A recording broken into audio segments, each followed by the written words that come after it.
Hello everyone.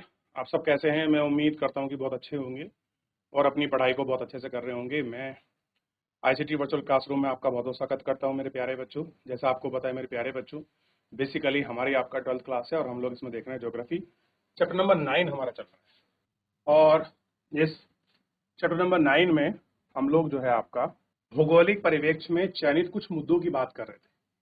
वो मुद्दे क्या थे? वो मुद्दे थे पर्यावरण को लेकर, जो पर्यावरण प्रदूषण है। तो सबसे पहले हमने जल प्रदूषण को पढ़ा कि जल प्रदूषित कैसे होता है। ये पढ़ने के साथ हमने ये सारी चीजें इसमें देख ली, कौन कौन से पोल्यूटेंट है, कौन कौन सी नदियों के किनारे कौन कौन से शहर बसे हुए हैं, कैसे उसमें अपशिष्ट डाला जाता है, किन कारण वो पोल्यूटेड हो रहे हैं, ये हमने इसमें देख लिया। दूसरा जल जनित हमने देख लिया और इसके बाद हमने देखा आपका वायु प्रदूषण को हमने पढ़ लिया कि वायु प्रदूषण क्या है। ठीक, नमामि गंगे प्रोजेक्ट को हमने देख लिया। इन सबको देखने के बाद हमने ध्वनि प्रदूषण को हमने आपका देख लिया। ठीक, ध्वनि प्रदूषण को हमने पढ़ लिया। ठीक है, और ध्वनि प्रदूषण के बाद हमने आपका नगरीय जो अपशिष्ट है हमने इसको देखा। जो नगरीय अपशिष्ट है इसको हमने आपका पढ़ लिया। ठीक है, नगरीय अपशिष्ट को पढ़ने के बाद ये सारी चीजें हमने देख ली। और नगरीय अपशिष्ट, ध्यान दीजिए, नगर में जो आपका ठोस अपशिष्ट होता है उस पर हमने बात की थी। नगरीय अपशिष्ट के बाद 5th नंबर पर हमने ग्रामीण शहरी प्रवास को देखा। जो ग्रामीण प्रवास है वो शहरों की तरफ बढ़ रहा है। मैंने आपको प्रवास के विषय में भी बताया था कि क्या उत्प्रवास है, कैसा प्रवास आपका होता है। इन विषयों को हमने देखना था।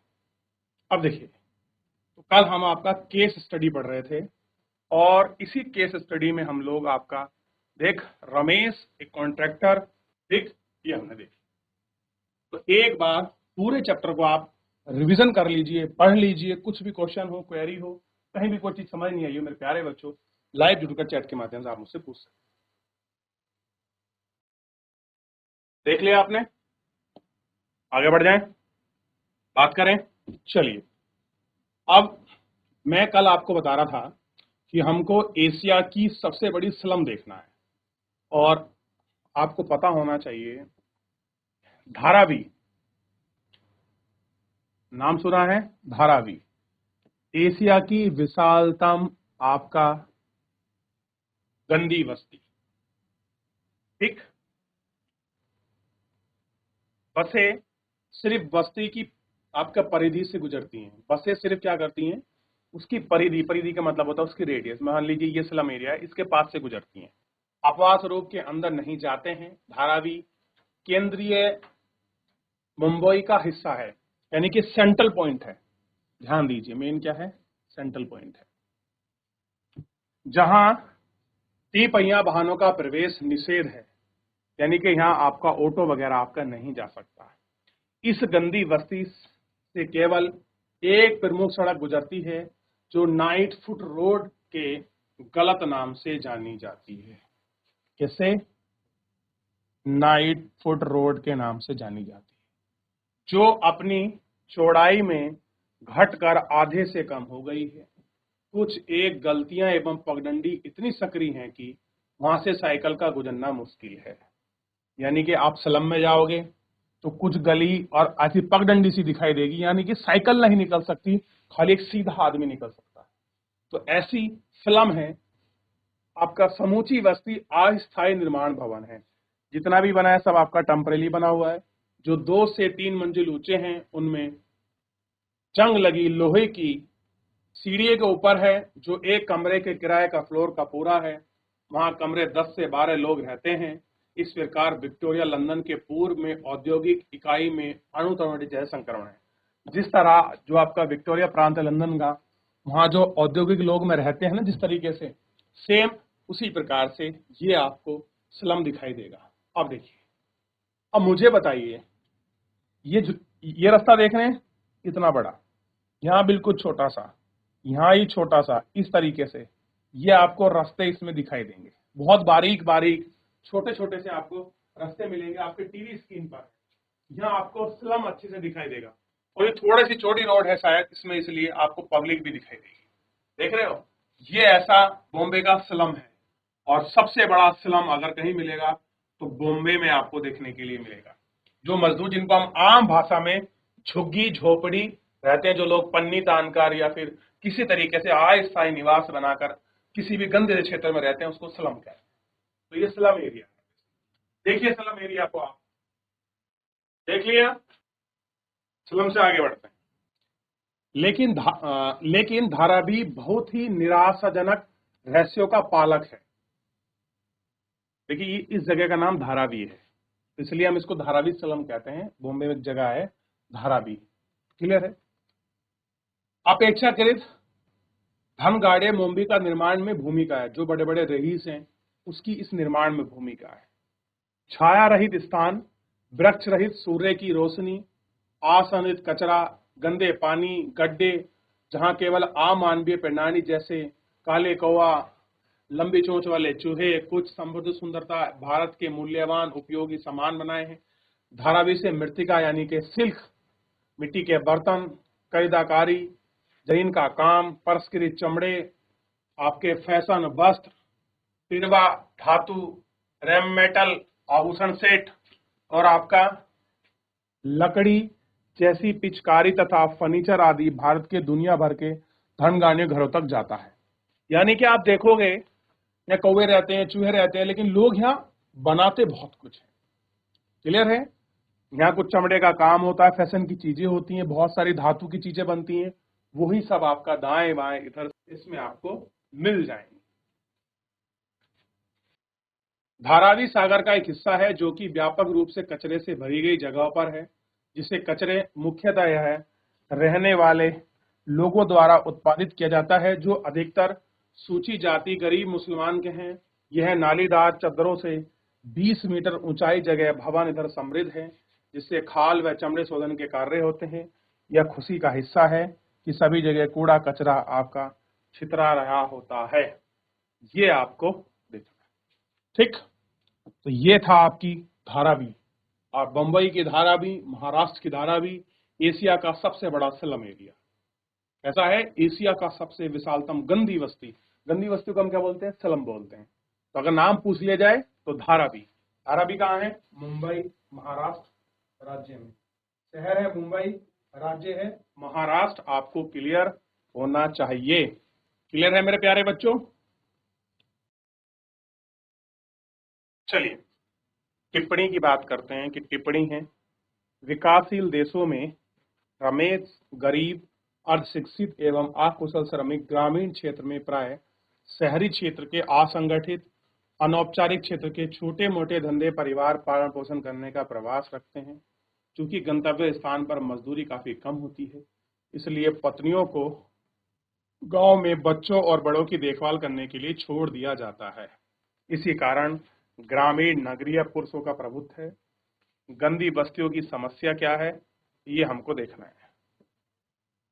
नगरीय या नगरीय केंद्र की अवधारणा को ग्रामीण से भेदित करने के लिए अवसादीय भूगोल में परिभाषित किया गया है, जिसके बारे में आप पहले ही पुस्तक में कुछ अध्यायों में पढ़ चुके हैं।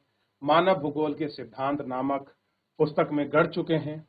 इस अवधारणा को विभिन्न देशों में अलग अलग तरीके से परिभाषित किया गया है। नगरीय एवं अनगरीय बस्ती अपने प्रकार्यों से भिन्न होती हैं, कई बार वे दूसरों के पूरक होती हैं। सबके बावजूद नगरीय और ग्रामीण क्षेत्रों में दोनों में संस्कृति, समाज, राजनीतिक प्रौद्योगिकी वातावरण आपका विकसित हुआ है। भारत में जैसे ग्रामीण जनसंख्या अधिक है और इसकी 2011 की जनगणना के अनुसार 69% प्रतिशत जनसंख्या ग्रामीण है। यानी कि भारत में अगर 100% लोग हैं तो 69% लोग कहाँ रहते हैं? गांव में रहते हैं।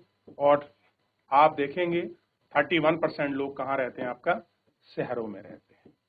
तो ये एक डाटा है। ठीक, यह गांव की महात्मा गांधी के आदर्श राष्ट्रगण माना जाता है।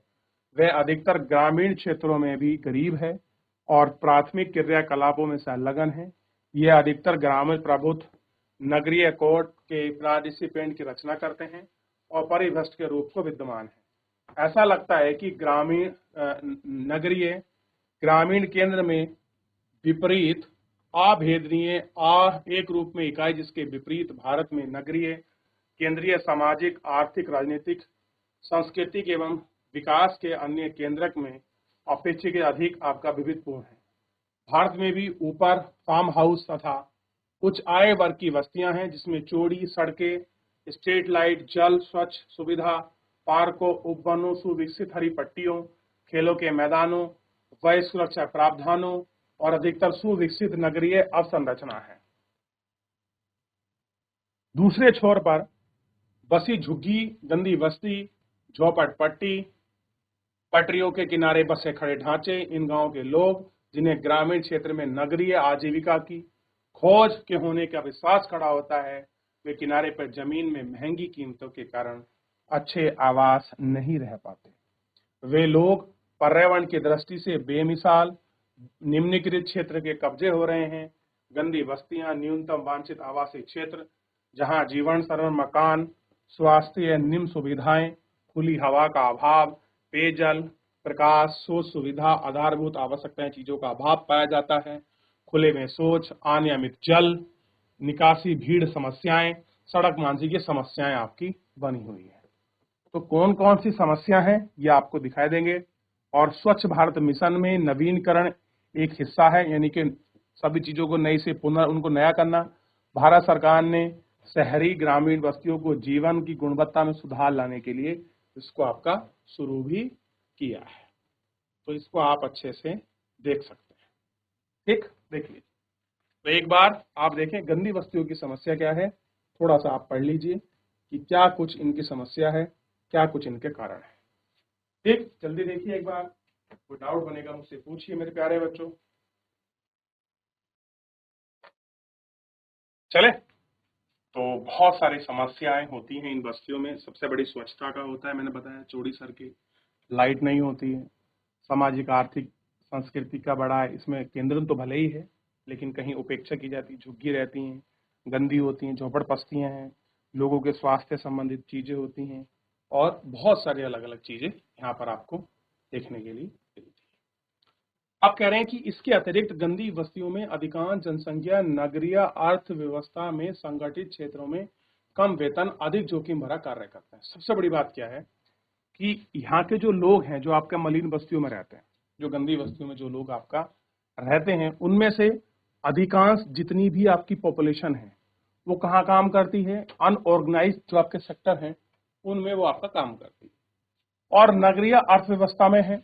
और सबसे बड़ी बात है कम वेतन पाती है और अधिक जितने भी जोखिम के काम हैं, जोखिम भरा काम ये करती है, जैसे केमिकल फैक्ट्री में काम करना, बारूद फैक्ट्रियों में काम करना, नाले में सीवेज में उतरना और बिजली के जैसे काम है जहां पर आपका रिस्क ज्यादा होता है लाइफ को लेकर। तो वहां ये लोग जो असंगठित क्षेत्र के लोग हैं, अनऑर्गेनाइज सेक्टर के लोग, ये बहुत जल्दी काम करते हैं।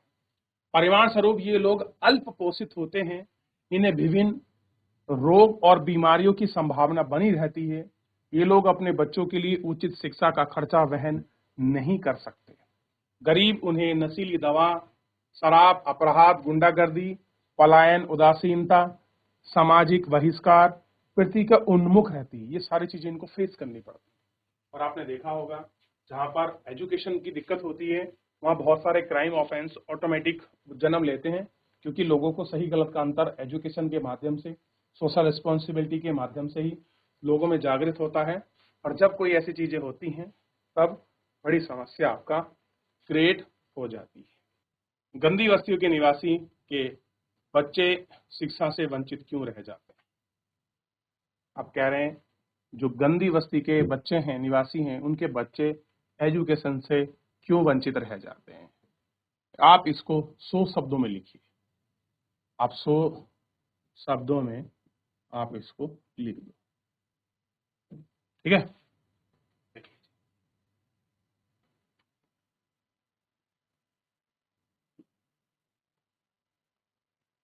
भू निम्नीकरण कृषि योग्य भूमि पर दबाव के कारण केवल सीमित उपलब्धता ही नहीं, वरना इसकी गुणवत्ता में कमी भी इसका कारण है। मृदा अपरदन, लवण, भूक्षरण, भू निम्नीकरण होता है भू उर्वरकता के आवंधन के साथ अविल उपयोगी स्थिति होगी। भू निम्नीकरण क्या होगा? उत्पादकता की कमी है। भू निम्नीकरण अधिकांश स्थायी और अस्थायी तौर पर भूमि का उत्पादकता में कमी है। ठीक। यद्यपि निम्न कोटि भूमि व्यर्थ नहीं है, लेकिन अनियंत्रित प्रक्रिया इसे व्यर्थ भूमि में परिवर्तित कर देती है। कैसे कर देती है? अनियंत्रित व्यर्थ भूमि में परिवर्तित कर देती है। अनियंत्रित प्रक्रिया इसे व्यर्थ कर देती है। निम्नीकरण भूमि दो प्रक्रियाओं से तीव्रता से होती है। पहला प्रक्रिया प्राकृतिक और दूसरी मानवीय जनित। भारतीय दूर संवेदी संस्थाएं ने व्यर्थ भूमि को सुदूर संवेदन तकनीकी की सहायता से सीमांकन किया है। इन प्रक्रियाओं के आधार पर इनको वर्गीकृत किया जा सकता है। प्राकृतिक रवड़, मरुस्थल, तटीय रेखीय बंजर भूमि, चट्टानी क्षेत्र, तीव्र ढाल वाली भूमि, हिमानी, मुख्यतः प्राकृतिक कारकों द्वारा घटक हुई है। प्राकृतिक तथा मानव जनित प्रक्रियाओं में उच्च कोटि का आपका क्षेत्र लवण क्षार, आपका झाड़ी सहित झाड़ियों वाली भूमियां आदि सम्मिलित है। अन्य कोटियां भूमियों से जैसे स्थानांतरित कृषि जनित क्षेत्र, रोपण जनित, रक्षित वन, रक्षित चाराहा, खनन, व्यर्थ प्रक्रियाओं से ग्रसित हैं। तालिका 3.9 यह प्रदर्शित करता है कि प्राकृतिक प्रक्रियाओं में अपेक्षा मानवीय द्वारा अधिक व्यर्थ विस्तार है। इनको हमको आपका देखना है। ठीक। अब केस अध्ययन बाद में करेंगे, लेकिन केस अध्ययन पर आगे बढ़ने से पहले इसको कल देखेंगे।